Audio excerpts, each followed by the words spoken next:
came out today that Brian Kelly and his representatives are suing LSU because LSU wants to fire Kelly for cause now and not pay any of his buyout. Now, this story, when I saw the headline, I was very, very confused. So I read into the lawsuit, I did some digging, and this is effectively the summary that I got. So LSU was trying to claim that he wasn't officially fired because Scott Woodward, who was the AD at the time, did not have the authority to make that decision.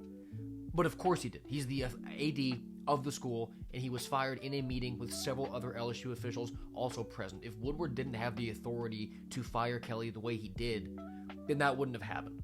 And if LSU had wanted to fire him for cause, which is what they're trying to do now to save that buyout money, it needed to be in writing to him prior to being fired, which is why they're now trying to say that he was not officially fired.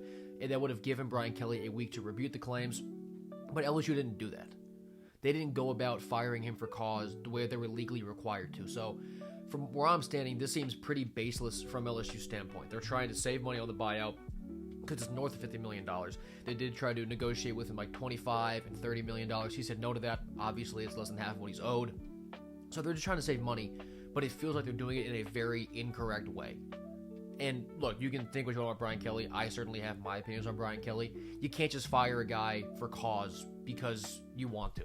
That's what for cause means. Like, they fired him because of on-the-field performance, which is what was made clear privately to Kelly and then publicly to all of us.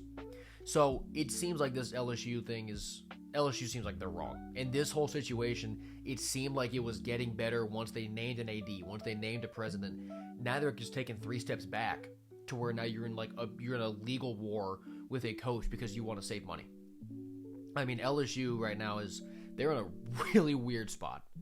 They're not looking like the strong, powerful program that they have been. Right, they're looking kind of weak. They're looking like they're not making a whole lot of sense.